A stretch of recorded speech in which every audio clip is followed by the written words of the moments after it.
மருது மக்களாட்சி வருது. நல்லாட்சினா எடப்பாடியார் தான். வாக்களிப்பீர் இரட்டை இலையே. இனிமே கண்ணை மூடிட்டு கடலை எண்ணெய் வாங்கலாம். ஏன்னா மந்த்ரா கடலை எண்ணெய் இதயத்தின் தயாரிப்பு. வறுக்க பொரிக்க ஏன் எல்லா சமையலுக்கும் மந்த்ரா தான். மந்த்ரா கடலை எண்ணெய், அபார ருசி, ஆரோக்கியமான உடல் நலம். மதுரை செல்லூரைச் சேர்ந்த சமூக ஆர்வலர் சங்கரபாண்டியன் வயது 41.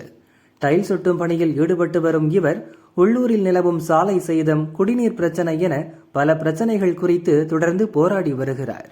கடந்த 2021 சட்டசபை, 2022 மாநகராட்சி, 2024 லோக்சபா தேர்தல்களில் போட்டியிட்டுள்ளார். தற்போது மதுரை வடக்கு தொகுதியில் சுயேட்சையாக போட்டியிடுகிறார். ஓட்டுக்கு பணம் விநியோகிக்கும் வேட்பாளர்கள் பற்றி தேர்தல் கமிஷனில் பலமுறை புகாரளித்தும் எந்த நடவடிக்கையும் இல்லாததால் இறுதியில் இறைவனிடமே புகாரை பதிவு செய்ய நினைத்தார் சங்கரபாண்டியன்.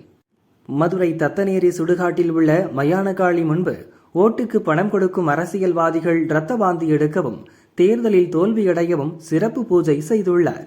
இந்த தகவல் அறிந்த பிரதான கட்சி வேட்பாளர்கள் அதிர்ச்சியடைந்துள்ளனர். ஏற்கனவே பலர் பணம் விநியோகம் செய்துவிட்டதால் தங்களுக்கு ஏதேனும் தீமை நடந்துவிடுமோ என்ற கலக்கத்தில் உள்ளனர். இதுகுறித்து சங்கரபாண்டியன் கூறுகையில், ஒவ்வொரு தேர்தலிலும் அரசியல்வாதிகள் முறைகேடாக சம்பாதித்த பணத்தை வாக்காளர்களுக்கு கொடுக்கின்றனர். நான் பலமுறை மனு கொடுத்தும் தேர்தல் கமிஷன் கண்டுகொள்ளவில்லை. மக்களிடம் இதுகுறித்து விழிப்புணர்வும் ஏற்படுத்தி வருகிறேன். ஊழல் அரசியல்வாதிகள் இரத்த வாந்தி எடுத்து இந்த தேர்தலோடு அவர்களின் சகாப்தம் முடிய வேண்டும் என மயானகாளியிடம் வேண்டியுள்ளேன் என்றார்.